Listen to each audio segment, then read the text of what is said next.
Oh my goodness. I have to laugh. I have to laugh at the outcome of the trial. I mean, I'm not trying to be disrespectful, but I'm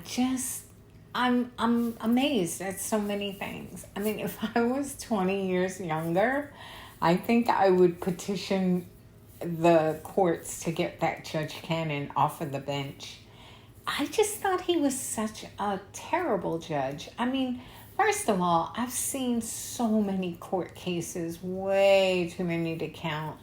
And I have never, ever seen a judge not wear a tie. And if by some miracle they do not all wear ties, at least they tuck their collar in under their robe in such a way that they don't have their collar out like a lounge lizard. I mean, and that wasn't the only one time, and I'm sure he did it a lot more because I didn't watch every single second of this trial. I mean, there was one point where he dismisses the jury and they barely are out the door, and then he just unzips his robe. And it was the weirdest, most creepiest, cringy moment of anything I've ever seen a judge do. It was weird. But I just think that he single-handedly torpedoed this deliberation. I mean, if you take the way that he behaved on Friday, first of all, I mean, I'm no lawyer, but I've seen enough trials that I know that what goes on in the jury room is sacrosanct. You just don't interrupt them for any little petty thing. And you could tell the judge just wanted to kind of give them a nudge, which I've never seen a judge do either. But if he had to do it, he could have done it in such a less intimidating. Well, I don't think he was intimidating, but I think he tried to be. I think he tried to get them to give him an indication of which way they were leaning, when they might be through. Never, ever, ever have I seen that happen to a jury. Never. And so it was bad enough because of the way he kept, and he wouldn't shut up. I mean, it'd be one thing if he just made his comment, look, we're just trying to get a gauge for if we have to close the courthouse, and we're willing to keep it open, no worries, but we're just trying to, put everyone on notice. In one or two sentences, he could have said that, but he must have gone on for 20 sentences, and it was just scaring me because I was like, he's going to bully them in a nice way, bully them with kindness or whatever, to give him a verdict tonight. And that's just so uncool. I mean, the whole thing was uncool, but okay. Somehow they managed to stand their ground, and it's not even Florida. I was impressed. I was really impressed that they did not let him, push them into making a decision they weren't ready to make. And I also was impressed that they were like, no, we'll just, go home over the weekend. Okay, great. So I was, confident that they were not going to be able to find Melody Farris guilty because every single piece of evidence that they demonstrated, it had a hook. It could be interpreted either way. There was nothing like hardcore, solid, slam dunk, this piece of evidence hangs her. I didn't think so. And honestly, like Martha Jane, I think, I mean, well, I'll get back to Martha. I mean, I just think that she also torpedoed the trial.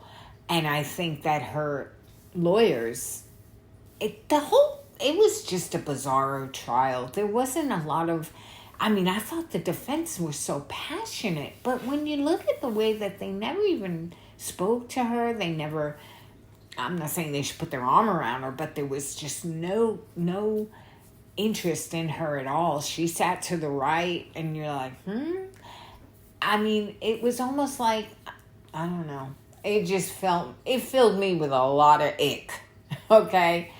And I have to say that today, when they came out around 11 or 12 or whatever time it was, this judge couldn't even get his act together to maybe set up an ante room so that they could come out and tell him they're deadlocked and he could announce it and the lawyers could give their input. It was just kind of like Joe Blow said, hey, they're deadlocked. And then the judge was like, hey, I hear y'all are deadlocked. Well, I'm going to send you back in because y'all are the ones to do this job. And bam, get back in there. And I'm not coming back for you till 5 o'clock. I'm busy. Or some ridiculous, I couldn't even tell because I couldn't even hear half of what he said. But it was just so terribly done. And it really disappointed me. And it disappointed me for a couple of reasons. For one thing, it disappointed me because I wasn't disappointed. And I don't know if that makes sense, but when you invest that much time in a trial, you would think that if it wasn't the outcome that you were expecting, and I really wasn't expecting it because I equated Melody Farris I can't even talk this afternoon. The trying of Melody Farris, to me, I likened to the trying of Wendy Adelson. If they ever could get their butts in gear and put on, a case against her. Because I was like, just like everybody was so sure that Melody was going to hang and be convicted, well, I'm not so sure. And everything that I saw pointed to they were going to hang or she was going to get off. And sure enough, it was going that way the whole week. And then, bam, they just all went onto one side. 5 counts of murder across the top, all 12 unanimous. That is just the most bizarre thing. And I'm very puzzled by the way everything kind of played out the last week of the trial. Is just very weird.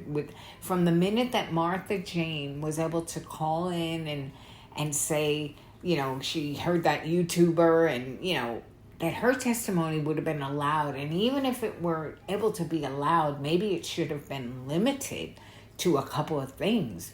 Not just to go off and derail like she did and just talk about everything under the sun with no parameters. What kind of a judge allows that at the 3rd week of trial? I don't know. I'm just, I don't know. I'm disappointed because, I really don't care. I don't know that I've ever seen such an unlikable defendant as Melody Farris. I wonder what happened in that woman's life that turned her from having a loving family where they had these wonderful Christmases and they were happy enough that they did okay their whole upbringing, and then all of a sudden, 10, 15 years ago, she just kind of, went rogue or something. I don't know. That's just, I would have loved to hear more. I would have loved to also been made to understand how she developed this deep-seated hate so much for Gary, because by all accounts, he was a good guy. And he loved her to the end. So I'm lost. I'm not lost. I'm at a loss. But yeah. So that's pretty much it. It is what it is, right? And it's over. But like I said, if I was 20 years younger, man, I would be going crazy to get that judge at least disciplined, because he was a terrible judge. Terrible. Terrible. It's just so terrible. Did I mention that I thought he was terrible? He was terrible. He didn't perform the way a judge is supposed to perform at all. He was terrible. Okay, enough about that. But anyway, and the last thing I want to say is I was really intrigued by this trial, because even as soon as I heard all the evidence that was out there, I couldn't help but say this is what a trial will look like if they try to bring Wendy Adelson to justice. Because when I saw her up on the stand, I had watched Call's 50 things about, why Wendy is so overtly guilty. And I watched that, and it was so obvious to anybody that, and we were all like, why doesn't the state arrest her? Why don't they arrest her?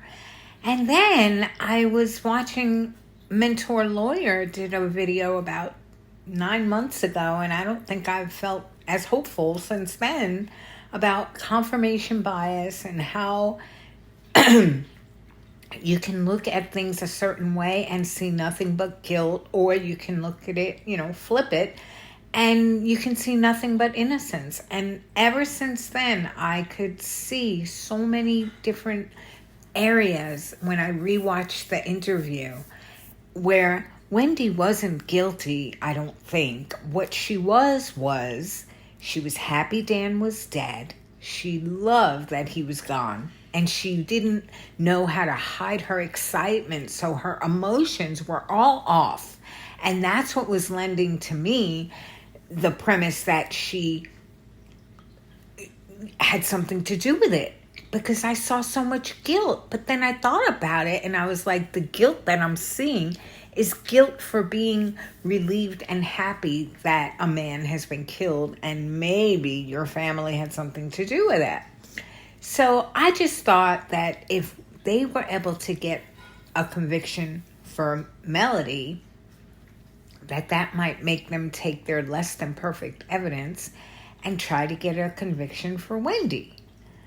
But I also thought the flip was true. The reverse was that if they had all this evidence that they were so sure was going to send Melody to the big house so easily, although it wasn't easy because this was a pretty rough 5 days or 4 days. But I was like, everybody's going to see that Wendy would probably get away if they did try to arrest her and build a case against her. And now I'm completely not sure what to think, because with these crazy deliberations, I feel that they totally changed the outcome of what the verdict was going to be. So I feel like I was on the right track thinking that they had a good case, but it wasn't a solid case, and they didn't present it just perfect, and the lawyers were really good lawyering, and so she was going to walk. I thought Melody was going to walk. And I likened her disposition and her dislikability factor or unlikability factor very close to Wendy's. I thought there was so many things in common about this case, but now that it's over, I think people are just like, see, I knew it. I knew she was guilty. God, I couldn't even hang out in that chat room when the guilty verdict came down, because I felt that it was a compromise verdict. I felt it was not an authentic verdict. I felt the judge ruined everything, but I think I might have mentioned that 5 or 20 times. So I'm just feeling kind of confused about the whole thing. I still would love to see Wendy get some sort of punishment for her role in Dan Markel's murder, because we all know, I almost said we both know, but that probably would have been accurate, me and my one listener. Hi, Debbie. But yeah, but I don't know. I'm just really bummed out because it didn't go the way I thought it would go. And it's not that I think that Melody deserves to walk free, because if she really did do this, and yes, I still have to say if, because I'm not 100% convinced, but what the heck was she thinking? She had such a great life. I can't get over what some of these people will do. It boggles the mind. I don't know.